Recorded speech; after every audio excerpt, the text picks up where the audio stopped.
Bueno, cuando analizamos en general los derechos de los niños, siempre nos preguntamos en qué medida muchas de las diferencias de sexo que se observan a nivel de las poblaciones adultas se pueden observar a nivel de la infancia. Sin embargo, muchas condiciones del hábitat básicas, ¿no? Como pueden ser todos los indicadores de pobreza o los indicadores habitacionales en general, no encontramos diferencias significativas entre hombres y mujeres, y de alguna manera es lógico que eso sea así, porque son características de los hogares en los que viven los niños. Sin embargo, podríamos preguntarnos en otras cuestiones que tienen que ver más con las estrategias de los hogares, en qué medida hay diferencias, ¿no? Por ejemplo, podríamos preguntarnos, bueno, en qué medida los niños y las niñas tienen desigualdades en términos de su riesgo alimentario, de su inseguridad alimentaria, o en qué medida las niñas tienen más probabilidad de compartir cama que los varones, o en qué medida los niños y las niñas son diferentes en términos del maltrato infantil. Bueno, en términos generales, podríamos decir que en la Argentina urbana, que es la Argentina que nosotros observamos año a año, no hay grandes diferencias o diferencias estadísticamente significativas en estos aspectos. En otros aspectos, como por ejemplo los educativos, bueno, claramente en la Argentina, en la edad escolar, en los chicos de 6 a 12 años, la gran mayoría de ellos están incluidos en la escuela, y en la escuela secundaria, donde tenemos un mayor desafío de inclusión educativa, las diferencias en todo caso son regresivas para los adolescentes varones. Las mujeres claramente se han insertado al mundo educativo con una impronta bastante positiva, porque si analizamos las trayectorias educativas de varones y de mujeres, en términos generales las trayectorias tienden a ser bastante más exitosas en la escuela secundaria entre las mujeres que entre los varones. Pero creo que la mayor diferencia no es una diferencia de género, sino que es una diferencia de estratificación social. Claramente los adolescentes, sobre los cuales hay que poner una mirada particular, específica, y por parte del Estado en particular como garante de muchos derechos o de todos los derechos que tienen los niños hoy en la Argentina, sin duda está en los adolescentes en condiciones de pobreza económica,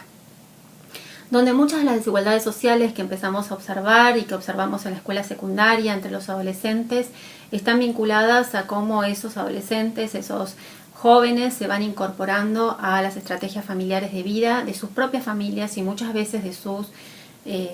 familias, de su familia ampliada y de su propia familia, porque muchos tempranamente asumen responsabilidades de reproducción. Y creo que aquí está el eje, ¿no? Porque en esta temática en particular creo que sí hombres y mujeres asumen roles diferentes, los roles que son, bueno, que se van produciendo transformaciones en nuestras sociedades, pero que hoy por hoy, y sobre todo en condiciones de pobreza, siguen siendo diferencias de roles significativos. Y que se empiezan a observar en los adolescentes cuando vemos, por ejemplo, la propensión al trabajo infantil. Y entonces allí observamos claramente que los varones asumen tareas mucho más vinculadas al mercado de trabajo, a la ayuda, a la colaboración con los trabajos informales, precarios de sus propios adultos de referencia, así como las niñas colaboran en ese proceso de reproducción económica asumiendo tareas domésticas intensivas. Muchas veces las tareas domésticas intensivas son bastante más complementarias con la inclusión educativa que las tareas económicas en el mercado de trabajo que asumen los varones, y por ello observamos que los trayectos educativos de las niñas en la escuela media tienden a ser relativamente más exitosas que sus pares varones en condiciones de pobreza. Sin dudas, como les decía, hay una parte de la infancia, de los adolescentes en realidad, que asumen responsabilidades de reproducción tempranamente, y creo que ahí hay un foco, hay algo que observar y que tiene que ver con, bueno, cuáles son las motivaciones que están detrás de ello. Creo que hay muchos estudios cualitativos que dan cuenta de un conjunto de adolescentes que no carecen de información sobre formas de planificación familiar. Sin embargo, sí creo que hay una mirada que es importante realizar y que para muchos adolescentes, mujeres, pero también varones, la reproducción social es algo que da sentido cuando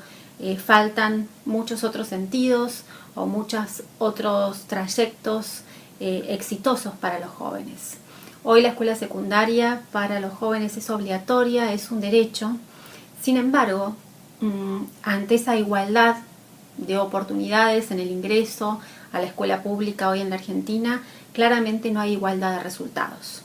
Hoy le podemos pedir a un joven adolescente en condición de pobreza, en espacios socioresidenciales de villas o asentamientos urbanos, que se incorpora a la escuela secundaria. Sin embargo, le estamos ofreciendo una escuela secundaria que no le da igualdad en sus resultados y que por lo tanto no le va a servir para incluirse en el mercado de trabajo en condiciones de igualdad, en un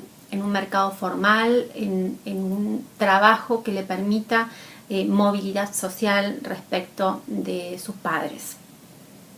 En este sentido, muchos jóvenes asumen responsabilidades de reproducción social, tienen hijos tempranamente, dan vida, y eso para muchas jóvenes es una fuente de sentido. Y creo que allí hay aspectos que son importantes, sobre los cuales trabajar, que tiene que ver sobre la importancia de esa tarea de reproducción, en tanto son esos jóvenes, mujeres y varones, los responsables de esas nuevas generaciones. Y allí es importantísimo la educación, no solamente la educación en términos de la importancia de la alimentación física, material del niño, la importancia del amamantamiento, sino también la importancia, digamos, de la leche materna, sino la importancia de esa etapa en términos de alimentación emocional, afectiva, la importancia de la estimulación temprana de esos niños que nacen en hogares muy jóvenes y que hacen a todo el desarrollo neuronal de esos bebés. Creo que la incorporación de la educación en la estimulación temprana de los niños pequeños en el primer año de vida es un contenido importante para la escuela media, pero también es un contenido importante para la política pública, para la construcción de campañas que hagan posible que las nuevas generaciones, que van a ser sin duda una responsabilidad de los jóvenes actuales, muchos de ellos que nacen, se reproducen en condiciones de pobreza estructural y que no logran finalizar la escuela media, tienen que ser objeto de la política pública su formación y, por supuesto, el garantizar mejores oportunidades de inclusión, pero también mejores oportunidades en términos de los resultados a los cuales acceden estos jóvenes cuando logran transitar, por ejemplo, por la escuela media o por programas de capacitación